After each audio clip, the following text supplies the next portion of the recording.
ہے، نماز مومن کی معراج ہے۔ میں نماز پر زور اس لیے دے رہا ہوں کہ اس کے علاوہ اللہ سے رابطہ ناممکن ہے۔ ویسے وہ رگ حیات کے قریب ہے، ساتھ نہیں ہے۔ رگ حیات کے قریب ہے، نحن اقرب الیہ من حبل الورید، وہ رگ حیات کے قریب ہے، مگر ساتھ اس کے ہے جو اس کو یا اللہ کہتا ہے، جو اس کو کہتا ہے یا ربی، جب وہ کہتا ہے اللہم۔ پھر معراج مومن کی کہا، مومن کی معراج ہے نماز۔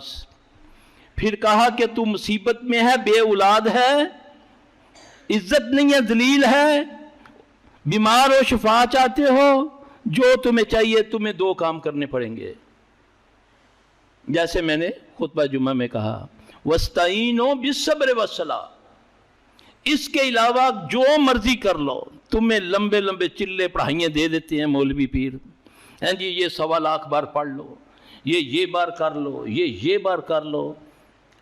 اس میں کیا ہوگا؟ اس پر تمہارا یقین آ جائے گا۔ جو نماز ہے، نماز چاہے رہ جائے، نہیں یار میں پھر عصر دی پڑھ لاں گا، پھر یا ان وظیفہ شروع کیتا مولوی نے کیا کہ عصر دی نماز تو پہلے پڑھنا ہے، اتنی تعداد بتا دی، اب مغرب بھی ہوگی وہ پڑھ رہا ہے، گئی نماز، یعنی نوافل سے چلے گئے۔ میں ایک چھوٹا سا قصہ آپ کو سناتا ہوں۔ میرے پاس ایک مریض کو لے کر آئے، وہ نا جن اس کا حاضر ہو کر مجھے کہتا ہے سلفی تیرا شیطان تجھ پر ہیوی ہو گیا، تو مجھے اس سے علیحدہ کرنا چاہتا ہے، اس سے علیحدہ کرنا چاہتا ہے۔ اس کو کچھ بھی نہیں آتا تھا، یہ تہجد پڑھتا ہے میرے ساتھ، یہ سورہ ملک اس نے حفظ کر لی، سورہ سجدہ حفظ کر لی، یہ سارے۔ اچھا میں سنتا رہا۔ میں نے بولا میں نے سنا ہے کہ خبیث کے بچے یہ فجر کے وقت سو جاتا ہے، فجر نہیں پڑھتا، لعنتی تو شیطان تو یہاں سے ثابت ہو گیا نا، نفلوں کے لیے اس کو جگاتا ہے، جب فرض کی باری آتی ہے تو اس کو غنودگی ہو جاتی ہے، طبیعت خراب ہو جاتی ہے، وہ سو جاتا ہے۔ تو میں نے بولا سب سے بڑی یہ تیری پہچان ہے، تو لعنتی شیطان ہے کہ نوفلوں پہ لگا دیا، جس کی اللہ نے پوچھنی ہے کرنی۔ تہجد کی مجھ سے نہیں اللہ پوچھے گا، فجر کی مجھ سے پوچھے گا، لے گا حساب۔ تو اس طرح کی تلبیس ہوتی ہے شیاطین کی طرف سے کہ جو ہمیں مختلف طریقوں سے، ایک آدمی ساری ساری رات عبادت کرتا ہے، ساری ساری رات نوفل اور قرآن پڑھتا ہے، اللہ تو نبی کو اجازت نہیں فرماتے، سورہ مزمل پڑھ کے دیکھ لیں، اللہ فرماتے ہیں اے نبی تیری جان کا تجھ پر کچھ حق ہے، کچھ سو اور کچھ جاگ۔ تو میرا پیر جو ہے 1400 سال سوتا ہی نہیں ہے جی، اس نے تو 40 سال ایک نماز میں، ایک ہی وضو میں، عشاء کے وضو سے فجر پڑھی ہے، نعوذ باللہ من ذالک۔ یہ ساری باتیں جو ہے میرے بھائی، پھر بھی اگر کسی کے اندر یہ کوالٹی ہے تو وہ عابد ہے، عابد۔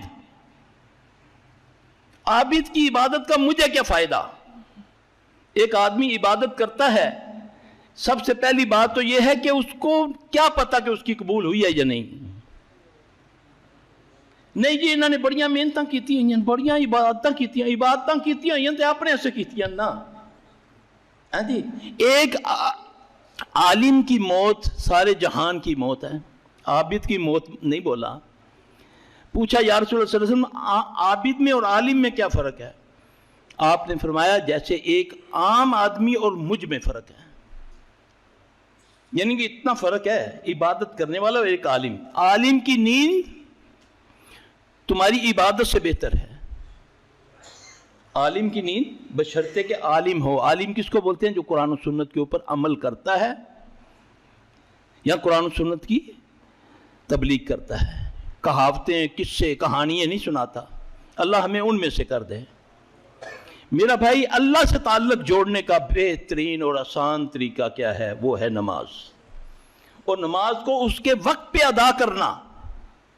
یہ باسی روٹی کی طرح نہیں ہے کہ جیسے جیسے یہ کھانے والا تعلق ہے، یعنی کہ آپ دیکھ لیں، آپ فجر کی اگر اس کے ٹائم پر پڑھیں گے آپ کو اس کی لذت کچھ اور ملے گی، اگر لیٹ پڑھیں گے اس کی لذت کچھ اور ہوگی۔ اسی طرح ظہر اثر ہے، تو میرے بھائی وقت پر ادا کرنا۔ موضوع تو بہت لمبا ہو جائے گا، آپ کے پاس سوالات بہت ہوں گے، تو لہذا میں اسی پہ آپ کو کہ اللہ مجھے اور آپ کو باجماعت فجر، عصر، ظہر ساری نمازیں پڑھنے کی توفیق عطا فرمائے۔ تو میرا بھائی تمام کریں، اپنے گھروں میں بھی یقین جانیں سب سے زیادہ شیاطین جنات کو جو تکلیف ہوتی ہے جب نمازی اپنی جگہ پر بیٹھ کے آیت الکرسی پڑھتا ہے نا نماز کے بعد، وہ کتنی بڑی لالچ دی اللہ نے، کتنی بڑی لالچ دی کہ جو